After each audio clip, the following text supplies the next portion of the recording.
Target with Indian नमस्कार।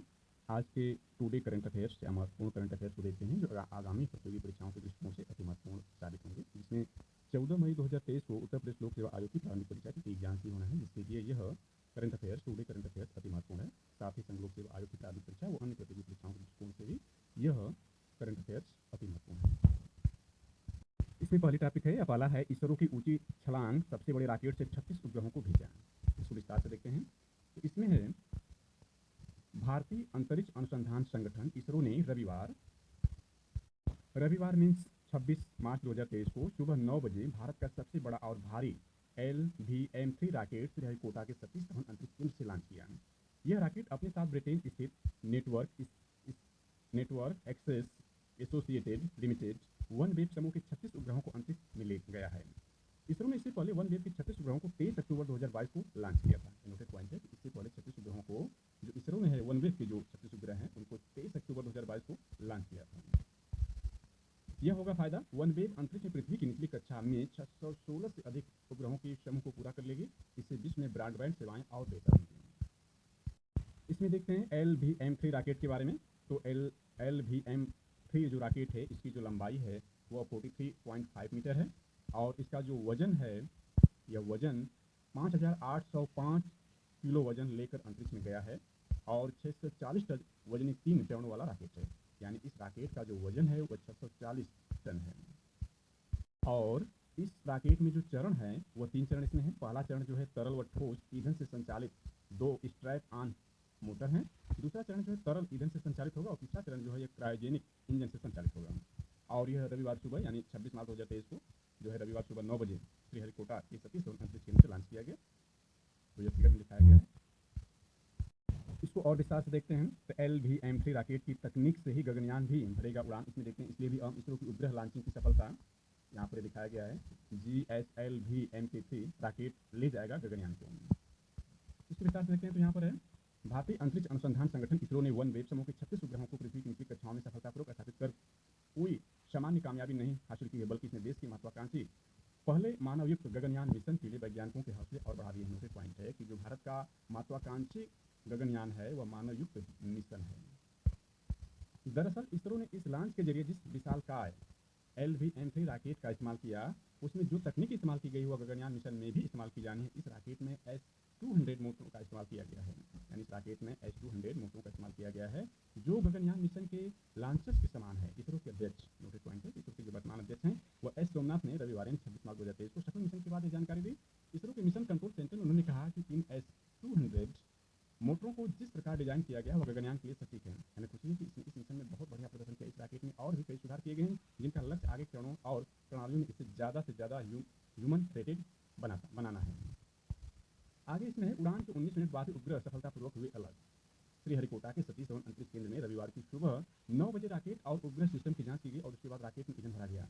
43.5 metre लंबा और 643 टन वजनी LVM-3 श्रीहरिकोटा स्थित रॉकेट पोर्ट के दूसरे लॉन्च पैड से छोड़ा गया। रॉकेट में कुल 5,805 किलो वजन का पेलोड था। इसरो ने बयान जारी कर कहा यूके स्थित वन वेब समूह के 36 इंटरनेट उपग्रहों को उनकी सही कक्षाओं में सफलतापूर्वक स्थापित कर दिया गया है। रॉकेट लॉन्च होने के 19 मिनट बाद उपग्रहों के अलग होने की प्रक्रिया शुरू हो गई थी। वन वेब ने सभी उपग्रहों से सिग्नल प्राप्त होने की पुष्टि की है।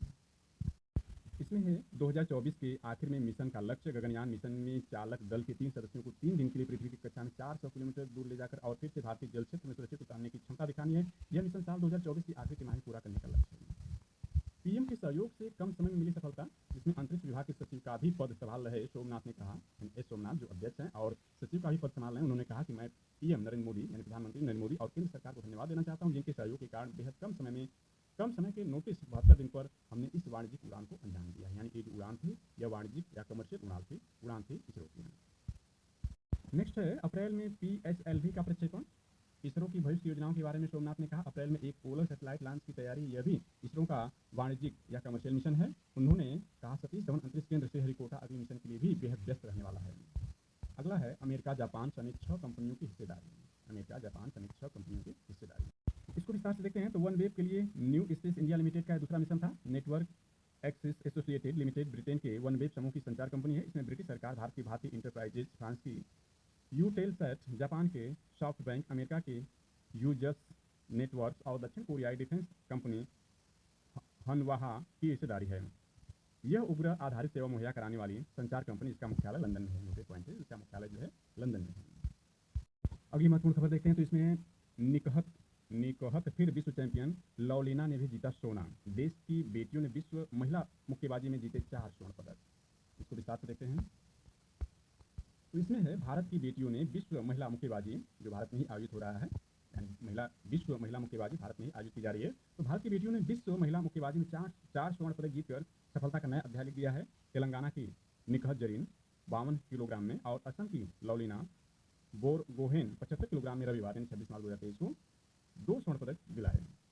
एक दिन पहले नीतू 48 और स्वीटी 81 विश्व चैंपियन बनी थी, यानी 48 किलोग्राम भार में नीतू और स्वीटी 81 किलोग्राम भार वर्ग में विश्व चैंपियन बनी थी। निकहत ने फाइनल में वियतनाम की एनगुएन थाई ताम को 5-0 से हराया। लवलीना ने ऑस्ट्रेलिया की कैटलिन को 5-2 से हराया। निकहत ने 2022 में इस्तांबुल में भी स्वर्ण पदक जीता था। इसमें देखें तो दिग्गज मैरी कॉम के बाद निकहत 2 बार विश्व खिताब जीतने वाली दूसरी भारतीय महिला मुक्केबाज बन गई हैं। मैरी कॉम ने 6 बार खिताब यानी 6 बार विश्व चैंपियन बनने का खिताब मैरी कॉम के नाम है। निशानेबाजी विश्व कप में सांबरा ने दिलाया पदक।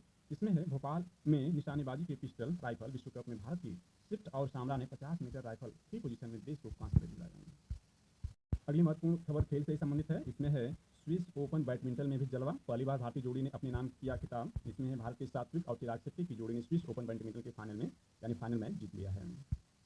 अगली महत्वपूर्ण खबर जो है इलाहाबाद हाई कोर्ट के नए चीफ जस्टिस ने ली शपथ। इसमें है इलाहाबाद हाई कोर्ट में आयोजित समारोह में न्यायमूर्ति प्रीतिंकर दिवाकर को मुख्य न्यायाधीश की शपथ दिलाती उत्तर प्रदेश की राज्यपाल आनंदीबेन पटेल। यहाँ चित्र में दिखाया जा रहा है कि ये जो है न्यायमूर्ति प्रीतिंकर दिवाकर को इलाहाबाद हाई कोर्ट के मुख्य न्यायाधीश के रूप में शपथ दिलाई गई। जो भारत की वर्तमान राज्यपाल हैं आनंदीबेन पटेल जी, इन्होंने शपथ दिलाई।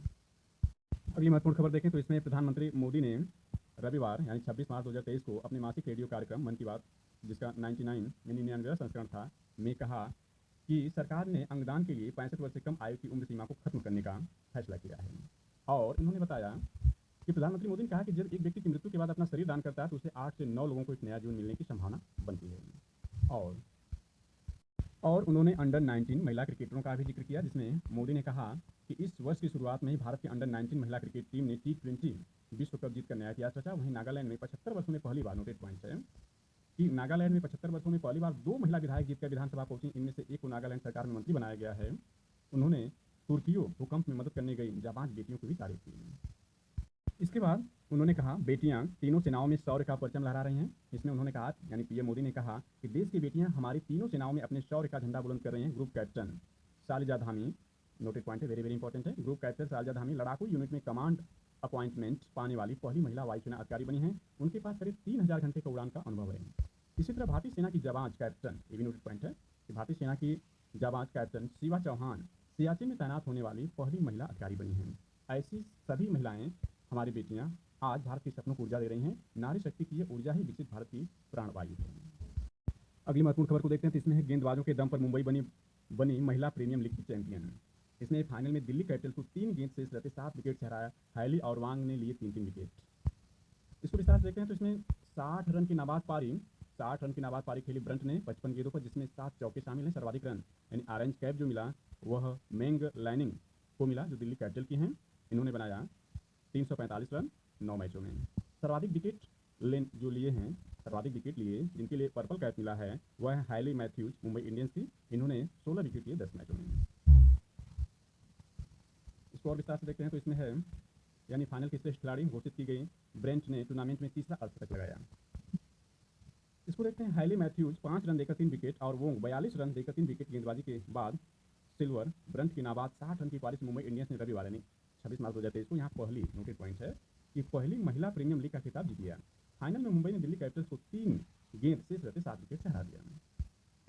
अगली खबर देखें तो इसको ऊपर देख चुके हैं, फिलहाल इसको विस्तार से देखते हैं तो 17 साल बाद भारत को 4 स्वर्ण, निकहत दूसरी और लवलीना पहली बार विश्व चैंपियन। विश्व महिला मुक्केबाजी जरीन का नए भार वर्ग में भी दबदबा, पहली बार जीते 6 मुकाबले। 2006 में भी भारत ने नई दिल्ली में हुई विश्व चैंपियनशिप में 4 स्वर्ण पदक जीते थे। 17 साल पहले मैरी कॉम, सरिता, जेनी और लेखा ने स्वर्ण पदक जीते थे।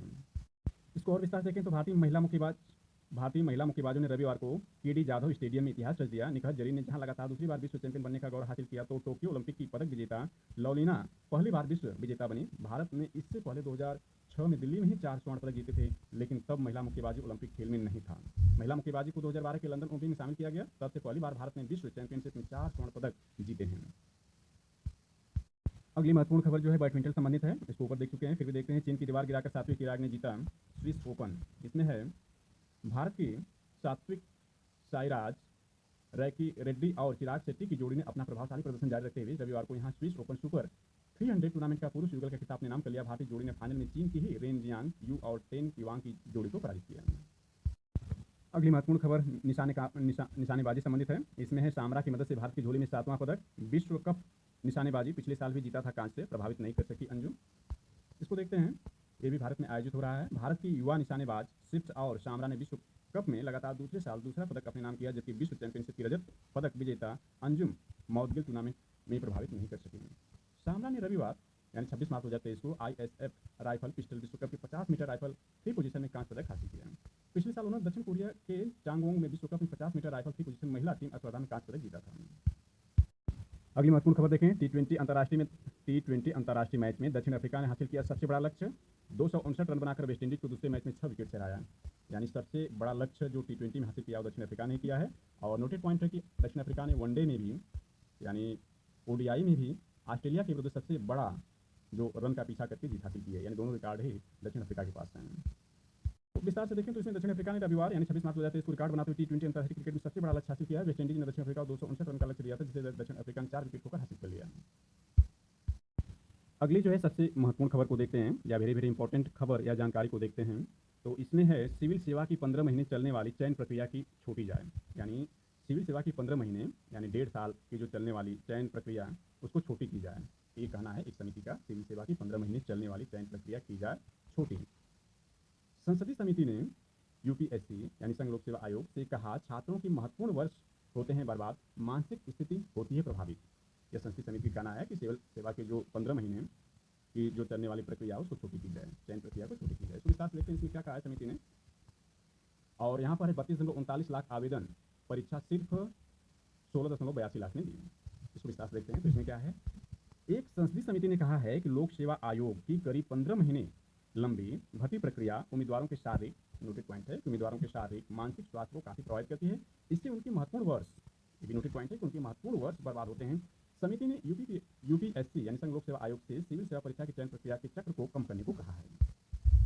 समिति ने अपनी हालिया रिपोर्ट में संघ लोक सेवा आयोग UPSC से सिविल सेवा परीक्षा में उम्मीदवारों की कम उपस्थिति के कारणों की जांच करने के लिए भी कहा है। भारतीय प्रशासनिक सेवा यानी IAS, भारतीय विदेश सेवा IFS और भारतीय पुलिस सेवा IPS के अधिकारियों का चयन करने के लिए UPSC वार्षिक रूप से 3 चरणों में परीक्षा आयोजित करता है। इसमें पहला चरण है प्रारंभिक परीक्षा, दूसरा चरण है मुख्य परीक्षा और तीसरा चरण साक्षात्कार शामिल है। समिति ने कहा, उसे उपलब्ध कराए गए डाटा से पता चलता है कि अधिसूचना जारी करने से लेकर परीक्षा के अंतिम परिणाम तक पूरी प्रक्रिया में 15 महीने का समय लगता है। समिति ने कहा कि उसका मानना है कि आमतौर पर किसी परीक्षा की भर्ती प्रक्रिया में 6 महीने से अधिक का समय नहीं लगना चाहिए। समिति इसलिए सिफारिश करती है कि UPSC को गुणवत्ता से समझौता किए बिना भर्ती प्रक्रिया में लगने वाली अवधि में कटौती करनी चाहिए।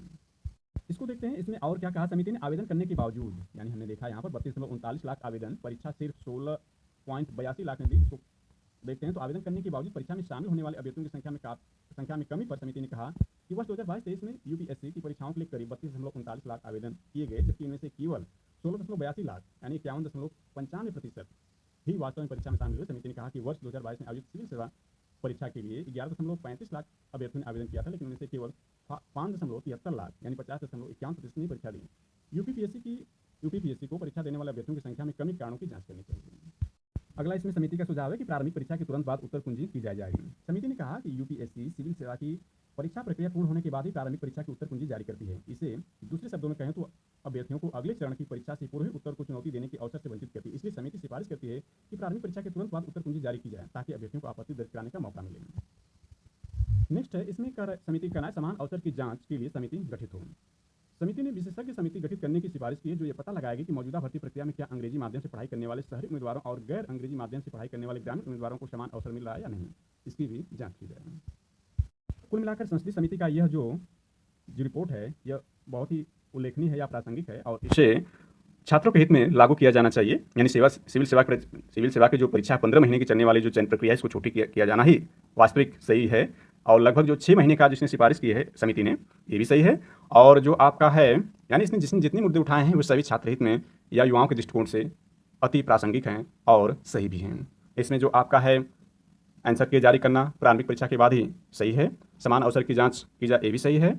और दूसरा जो आपका है, ये जो सबसे महत्वपूर्ण इसमें है, जो 15 महीने की जो सबसे ज़्यादा जो लंबी प्रक्रिया चलती है चयन प्रक्रिया, इसको छोटा किया जाना चाहिए, क्योंकि इससे जो युवाओं के शारीरिक मानसिक स्वास्थ्य को काफ़ी प्रभावित करता है। साथ में उनका 1 वर्ष जो समय होता है, या जो 15 महीने, या इसको और अधिक रूप में देखा जाए तो नियर अबाउट 2 वर्ष का समय ऐसे ही बर्बाद हो जाता है एक परीक्षा के लिए। तो इस तरह से संस्थित समिति की सिफारिश है, इसको लागू किया जाना चाहिए। Thanks for watching this.